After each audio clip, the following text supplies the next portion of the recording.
Bismillahirrahmanirrahim. Assalamualaikum warahmatullahi wabarakatuh. Sahabat Inspira Frame, ketemu lagi nih. Nah, kita hari ini kedatangan tamu. Dan tamunya itu emang keren ya. Inspira Frame itu gak hanya orang-orang di Jogja gitu loh, tapi di seluruh dunia aja. Oke teman-teman, kita hari ini bertemu dengan Mbak Arum. Selamat siang Mbak Arum. Jadi Mbak Arum ini dari Semarang teman-teman. Iya, kota tua Mbak, bukan ya? Bukan ya, kota tua. Kota yang tua juga. Oh iya, serius. Karena ada kota lama. Oh iya, ada kota lama. Jadi kita kemarin kita punya bintang tamu ya dari Bandung Mbak Arum. Terus iya, terus hari ini kita dunia, jadi seluruh dunia, belahan lain. Oke Mbak Arum.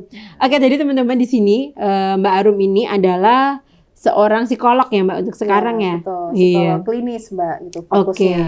Psikolog makanya senyum terus nih. Senyum terus karena emang ya gimana ya Mbak, namanya juga isu mental dan ternyata Mbak Arum bisa nih menghadapi ya sendiri gitu ya. Iya, gimana Mbak? Kayaknya kalau kita memang psikolog itu pada dasarnya kita juga bertumbuh juga kan. Psikolog belajar bersama. Jadi kalau psikolog itu kita nggak sekedar psikolog untuk Anda. Karena ada istilah dulu itu psikolog untuk Anda, tetapi juga kita itu juga sebagai psikolog kita itu juga pastinya punya isu-isu dalam diri kita juga.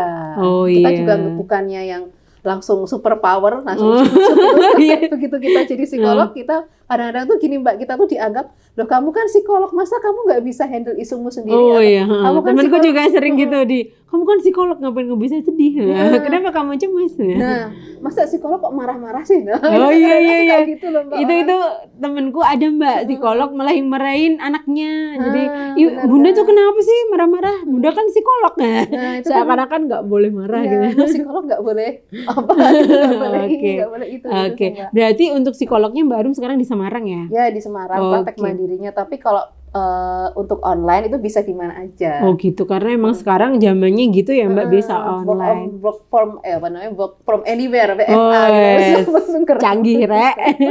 Oke, Mbak Arum juga sudah punya CV kayaknya ya. Bisa diceritakan tuh Mbak CV-nya apa? Jadi itu CV itu kayak semacam praktek mandiri. Yang namanya tuh CV Selera Sukma Kinasih. Jadi itu antara ibu dan saya ibu. Jadi itu yang idenya dari saya, tetapi yang support itu ibu. Jadi begitu. Ibunya Mbak Arum. Ibu. Saya pernah ketemu nih. Iya, ibu kan support anaknya biar bisa sukses ya. Iya, benar. Ibu juga support. Dan itu fokusnya kenapa sih namanya Selera Sukma Kinasih? Karena saya senang dengan kalau psikologi itu nggak sekedar kita tuh mengurusi pikiran dan perasaan aja, tetapi juga dari tubuh kita gitu Mbak. Fisiologis gitu ya. Kalau kita kan juga fisiologis kita, tubuh kita itu juga sebagai kayak potensi diri, karena Allah itu kan memberikan kita potensi berupa tubuh, pikiran, perasaan. Perilaku juga, dan juga hati kita yang memang itu kayak sesuatu hal yang mentahan sejak lahir, nah terus kita tinggal kelola nih, sepanjang hidup kita. Gitu, Mbak. Jadi saya percaya kalau setiap potensi yang Tuhan yang Allah berikan itu memang itu berharga buat kita, jadi perlu dirawat terus dan dijaganya itu Mbak, makanya kita perlu, jadi kayak tubuh, pikiran, dan perasaan itu perlu sama-sama kita jaga supaya mensupport apa yang kita butuhkan, apa yang kita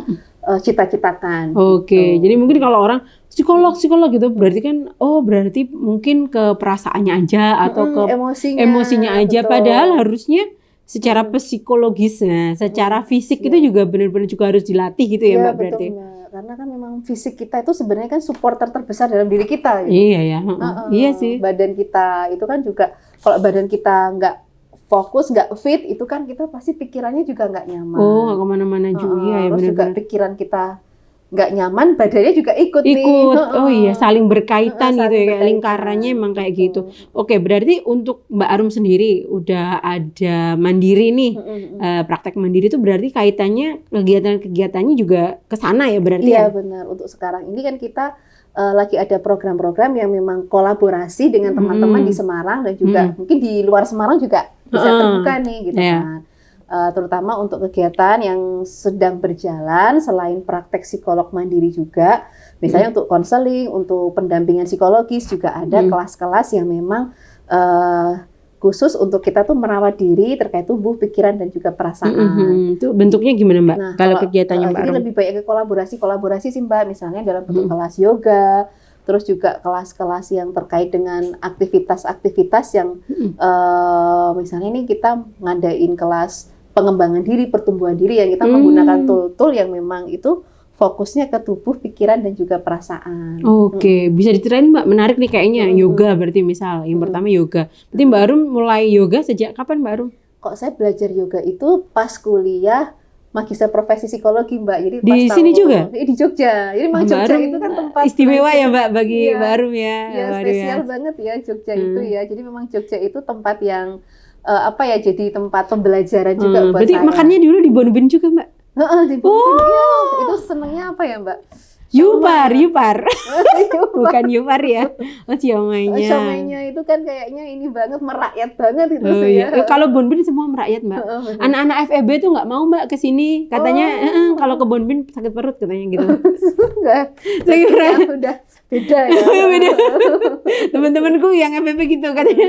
Aku kan yang Bonbin. Katanya nanti sakit perut. Oke, jadi sekarang udah jadi bagus ya Mbak itu. Iya, sekarang nggak ada yang merakyat ya. Jadi kampus kita sudah kampusnya. Ya, kampus. Iya. Aku tuh dulu terakhir kali ke kampus, waktu habis kampus UGM itu berbenah mempercantik diri, itu jadi kayak wong desa banget gitu. Apalagi saya Mbak. Wong desa banget gitu loh. Apalagi psikologi itu ini loh, apa namanya, gudangnya orang-orang cantik loh Mbak. Dulu tuh orang cantik ada di sana semua. Bukannya orang-orang cantik di FE ya Mbak ya? Iya di FE juga sih. Tapi perempuannya kan banyak banget tuh. Kok jadi kita jadi ngomong UGM. Oke, berarti gimana Mbak? Dulu waktu kuliah, latih itu kan, yoga gitu. Belajar yoga itu karena diajakin sama teman awalnya. Yuk kita belajar yoga yuk, kok kayaknya kita ini stres ya kok kuliah. Magister profesi itu kan kita ya katanya berat banget ya. Tugasnya itu banyak Mbak. Tugasnya banyak, terus juga waktunya juga kita tuh dari full dari pagi sampai sore. Jadi kita emang butuh kayak supaya lebih fresh, lebih bugar. Nah terus waktu itu saya belum mau belajar, tapi habis itu saya lebih tertariknya malah belajar lewat buku sama VCD. Zaman dulu ya. Masih ada VCD Mbak. Iya. Sekarang kan udah nggak ada ya. Itu ya. Wah, jadi ketahuan nih Mbak, tahun berapa? Jadi generasinya udah old banget ya. Jadi, setelah itu saya sendiri belajar terus pakai VCD, pakai buku. Nah, habis itu kok seneng, kok cocok gitu kan sama badan. Terus jadi badannya lebih fresh, lebih jadi lebih fokus, jadi kan ada beberapa keluhan fisik dan psikologis yang pelan-pelan itu jadi terbantu gitu.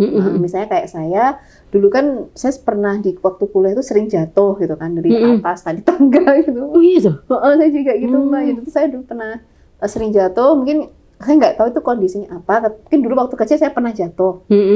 Nah terus pelan-pelan itu jadi terkoreksi gitu, badannya jadi lebih nyaman, terus juga mungkin jadi lebih relax gitu. Kayak fokus juga kayaknya itu kan kayak membuat orang tuh jadi kayak fokus, jadi kayak merilekskan tubuh, kelenturan juga ya kayaknya. Terus juga beberapa keluhan-keluhan fisik dan tubuh tuh pelan-pelan itu jadi kayak terkoreksi.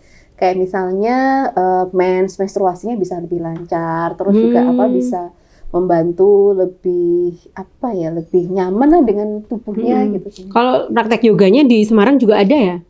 Ada. Berarti nanti menghubungi Mbak Rum di bawah ini. Deskripsi. Oke, jadi itu kalau yoga. Terus kayaknya ada psikodrama, terus kayak ada tarot lucu, tarot jauh. Lucu.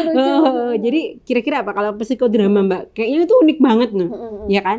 Kalau misal psikologi kan mungkin terapinya mungkin yang umum mungkin teman-teman juga banyak yang tahu. Tapi kalau ini kok psikodrama gitu? Nah, jadi itu gimana tuh Mbak? Kalau psikodrama itu awalnya saya bukan termasuk orang yang suka dengan psikodrama gitu, karena saya tipikal orang yang logika banget, main logika banget. Terus juga kalau pun memang mau praktek itu biasanya saya pakai yang modelnya itu pakai kognitif dan perilaku gitu. Kalau enggak ada humanistik gitu kan, humanistik misalnya dengan empati, dengan kalimat yang mungkin yang lebih fokusnya tuh ke emosi atau ke misalkan untuk penerimaan diri, tetapi dengan waktu. Kenapa tiba-tiba saya tertarik psikodrama ya waktu itu?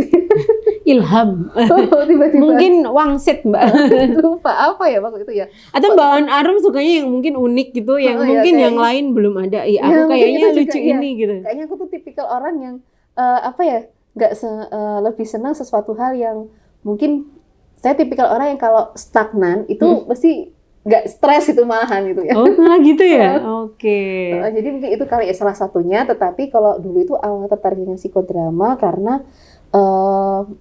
waktu itu kita jadi pakai model ini sih Mbak, bergerak gitu kan. Jadi menggunakan modalitas tubuh. Berarti fisik lagi nih, fisik lagi, hubungannya gitu, sama fisik. Fisik. Nah itu kan ternyata kita pakai gerakan, terus juga menggerakkan badan kita. Kita kayak action. Jadi psikodrama itu kan salah satu pendekatan psikoterapi yang fokusnya itu menggunakan modalitas tubuh, pikiran dan perasaan. Jadi semua modalitas hidup kita yang kita punya diaktifin itu semua. Aktifkan semuanya. Dan itu kayak kita mendramakan mendramakan hidup kita gitu sih Mbak, kayak berarti kayak mengasah empati gitu nggak sih Mbak? Mengasah empati dengan diri kita dan juga dengan lingkungan sekitar kita.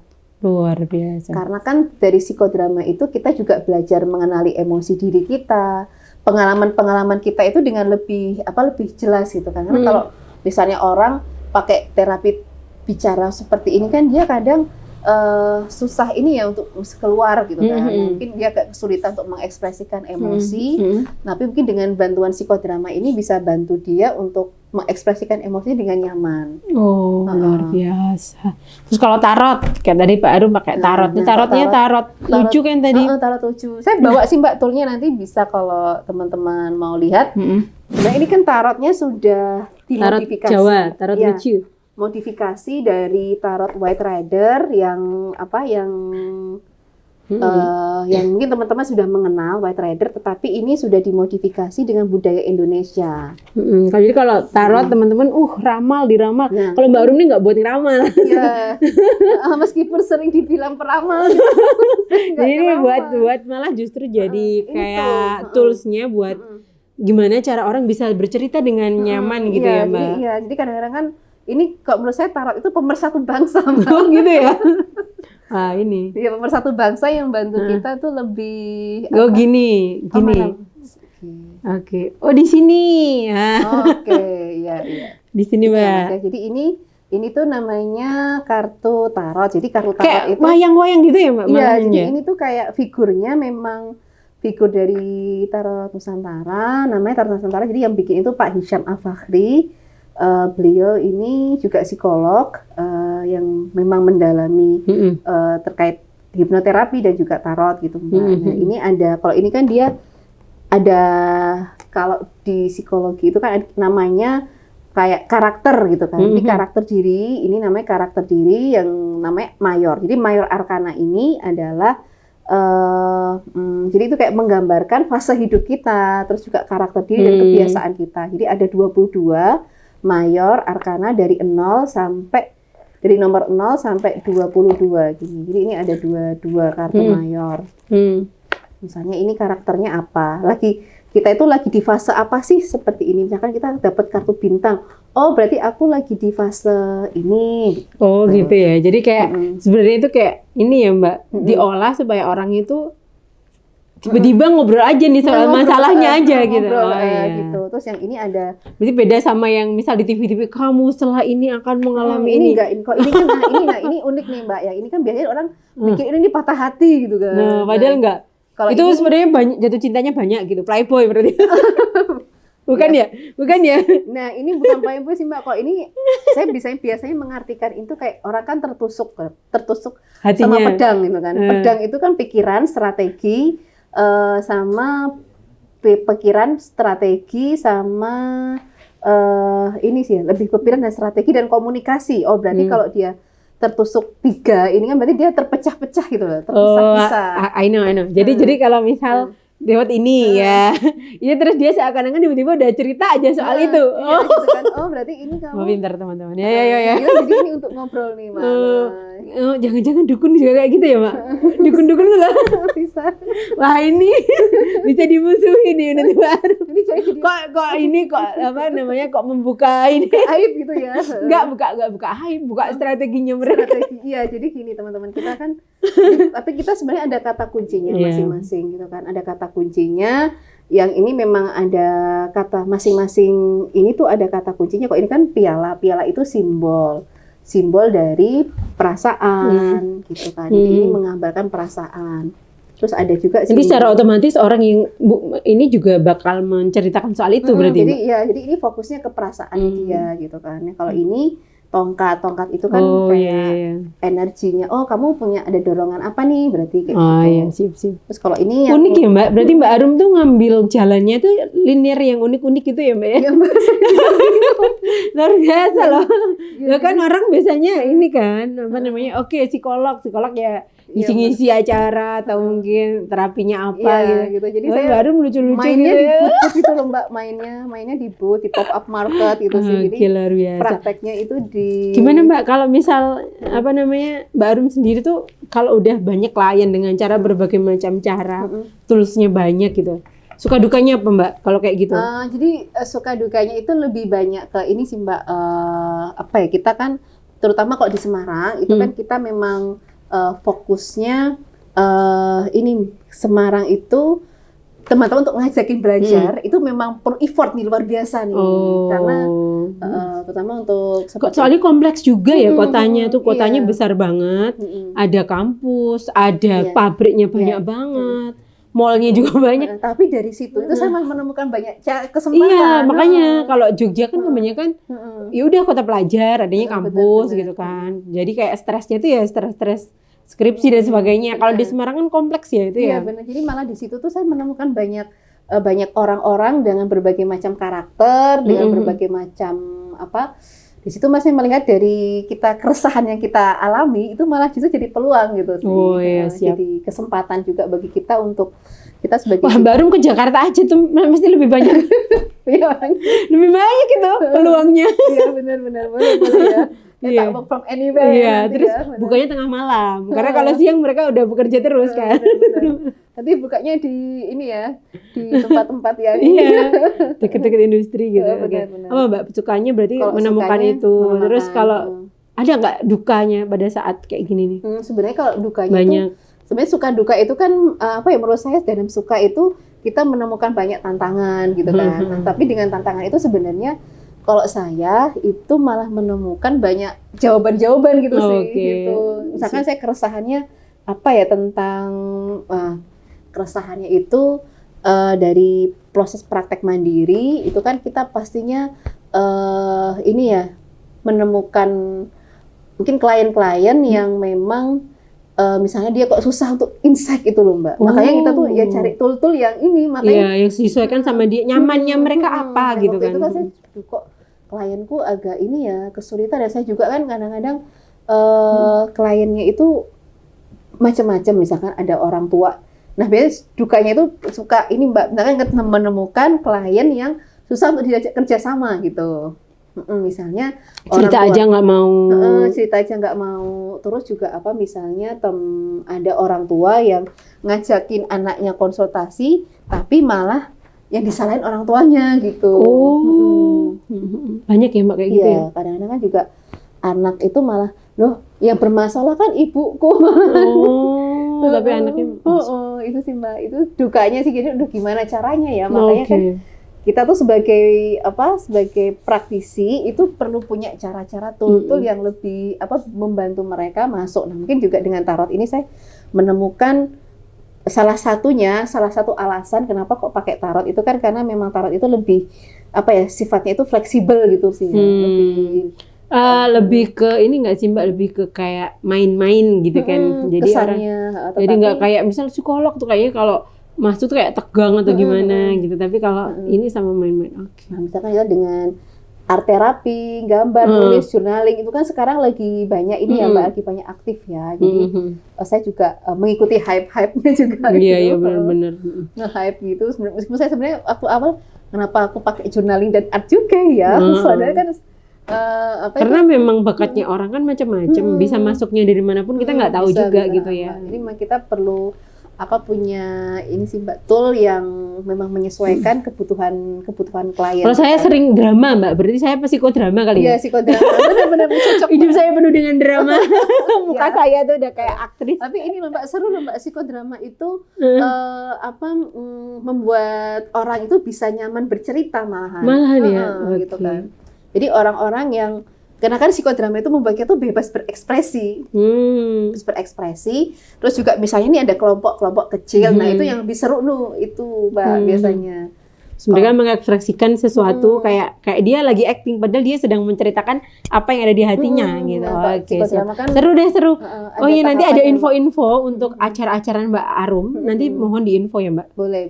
Oke, di akhir acara ini. Oke, teman-teman. Jadi nanti Mbak Arum akan promosi nih. Ada kegiatan apa saja yang ada di Mbak Arum dan menghubungi siapa? Nah, monggo Mbak Arum. Ya benar, kalau di kegiatan kita itulah sekarang saya lagi ini sih Mbak. Lagi punya ide untuk mengumpulkan teman-teman yang punya challenge di mental health gitu kan, pastinya itu kan butuh untuk perawatan yang konsisten, yang jangka panjang. Nah, jadi karena mungkin teman-teman ada kendala-kendala yang dialami, misalnya ada aduh males atau nggak nyaman untuk misalkan kita dengan psikolog atau mungkin dengan praktisi yang lain, itu kan kita perlu juga ini sih punya cara nih biar teman-teman tuh konsisten untuk bisa merawat diri gitu kan, karena memang merawat diri itu salah satu ini ya cara kita untuk kita bisa kadang-kadang kita pasti punya masalah, punya tantangan yang perlu kita terus latih potensi tadi ya yang dimiliki. Jadi saya punya ini program khusus teman-teman yang punya challenge mental health atau mungkin teman-teman sedang pengobatan dari mental illness. Nah, ayo kita sharing bareng kita bikin support system. Nanti itu kegiatannya bukan cuma ngobrol-ngobrol aja Mbak, tapi ada meditasi bareng, ada latihan olah nafas bareng, terus nanti bisa untuk menulis, terus sama menggambar, terus juga kita sharing gitu dengan teman-teman. Namanya ada Golden Arrow juga. Jadi kita memberikan penghargaan masing-masing orang gitu, support. Berarti infonya nanti di mana? Ada di Instagram. Oke, siap. Di Instagram saya. Nanti ada di sini ya. Oke, siap. Terima kasih Mbak Arum. Habis ini kita ngobrol lagi nih soal mental health gitu ya. Karena memang hari ini kita mau ngomonginnya soal itu gitu. Kalau oke, terima kasih teman-teman. Setelah ini nanti kita masih akan ngobrol sama Mbak Arum gitu kan, dan lebih dalam lagi. Dan ditunggu ya nanti ya Mbak, kita istirahat dulu. Oke. Assalamualaikum warahmatullahi wabarakatuh.